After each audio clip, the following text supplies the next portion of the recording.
entirely focused on the monster himself. She saw a fundamental problem with that concept, and it led her to ask this brilliant core question. It's called The Bride of Frankenstein, but it's really Frankenstein. So who is she? To see why that question matters so much, let's look at how Gyllenhaal is totally reinventing the character in Section 1, A Bride Finds Her Voice. There is just such a stark contrast between that original brief cameo and this highly anticipated 2026 reimagining. The 1935 bride is completely silent, flashes on screen for a fleeting 5 minutes, and basically exists solely to reject the monster. That's it. But in Gyllenhaal's The Bride, played by the incredibly talented Jessie Buckley, this character finally gets a voice. She isn't just a quiet experiment anymore. She becomes this vocal, full-fledged partner in crime with Christian Bale's version of the monster, who goes by Frank. Together, they're set to spark some radical social upheaval in 1930s Chicago. It's a hugely dynamic, disruptive reimagining. I mean, they're taking a silent icon and turning her into an absolute vocal force of nature. So it begs the question, right?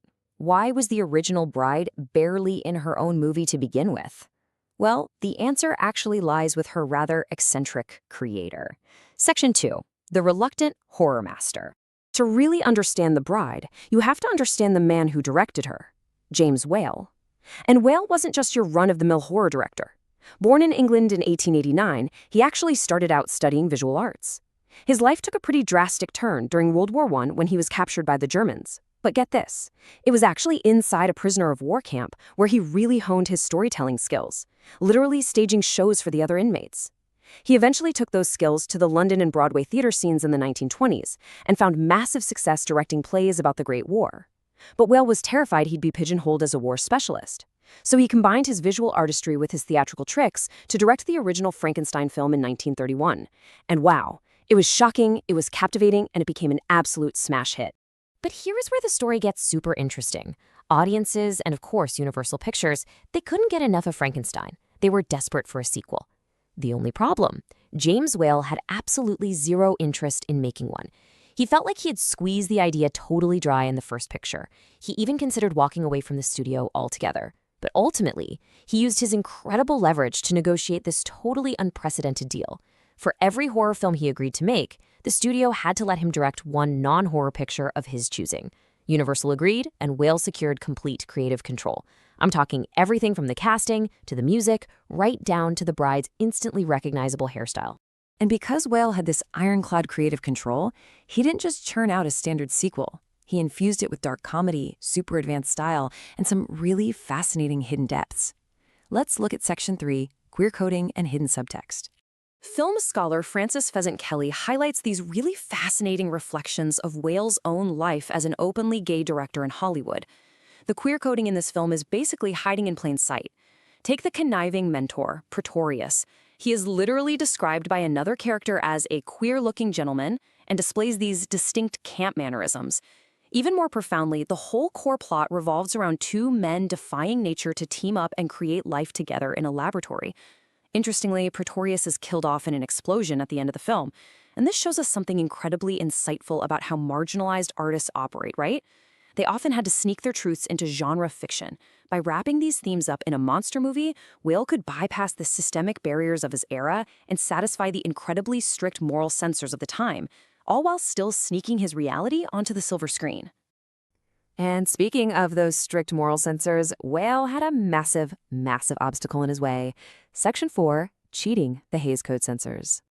So in 1934, Hollywood introduced the notoriously strict Hays Code. Censors strictly forbade any references equating the creation of life to God. They banned revealing clothing and heavily restricted graphic gore. So Whale had to get pretty creative. Instead of blatant horror, he relied on subtle inference. He really trusted his sophisticated audiences to read between the lines. Even more cleverly, to avoid that playing God rule, he added a prologue featuring the original author Mary Shelley, essentially introducing the whole story as just a product of her imagination. This framing device successfully soothed the censor's nerves, simply because it presented the terrifying events as a mere fantasy that couldn't actually happen. Whale's creative workarounds didn't just appease the censors, though. They laid the groundwork for the entire modern horror genre and created an immortal pop culture icon, as we'll see in our final section, Section 5, an enduring pop culture legacy. That prologue with Mary Shelley actually gave Whale another incredible opportunity. He brilliantly cast the actress Elsa Lanchester as both the sweet Mary Shelley in the opening and the terrifying bride at the end. Why? Well, because, as Lanchester herself explained, Whale believed that pretty, sweet people had very wicked insides. He wanted the exact same actress playing both parts to prove a point that the monstrous Bride of Frankenstein actually came straight out of the sweet soul of her creator. It is such a profound statement on human nature, and in a really fantastic nod to this legacy, Maggie Gyllenhaal is repeating this exact trick in her 2026 film. She casts Jessie Buckley to play both Mary Shelley and the bride. How cool is that? The result of all Whale's genius was an absolute blockbuster. By 1943, the film had pulled in what would be roughly $37.5 million today. But its value goes way beyond just box office numbers. This film cemented visuals that literally still define horror today.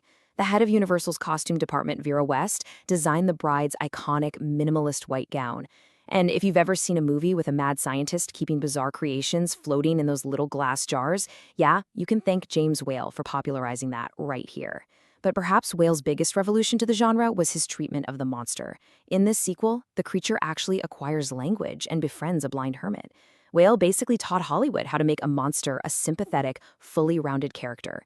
And all of this builds to those famous final 5 minutes. The bride finally awakens in the laboratory. But when the monster approaches his intended mate, she silently screams and completely rejects him. The heartbroken monster then triggers a massive explosion, destroying the laboratory and killing Pretorius, the bride, and himself. It's an incredibly dramatic sequence, and it's the sequence that really stayed with Maggie Gyllenhaal. She noted that for a woman to wake up and wordlessly say no to a man, especially one she was quite literally built for, was highly unusual for a movie in 1935. And honestly, it's still pretty unusual today. It's a 5-minute performance of just pure defiance. Which brings us to this final lingering question. For nearly a century, The Bride of Frankenstein has been a legendary icon of horror, built on just 5 minutes of silent screen time and a powerful rejection. She has survived censors, inspired countless filmmakers, and defined a genre without speaking a single word. So as we look forward to the 2026 reimagining, we have to ask ourselves, how will giving this character a voice, a partner, and a mission for social upheaval reshape the legacy she built? If her silent scream echoed for 90 years, just imagine what she's going to do when she finally gets to speak. Thank you so much for joining me on this explainer, and remember to keep questioning the history behind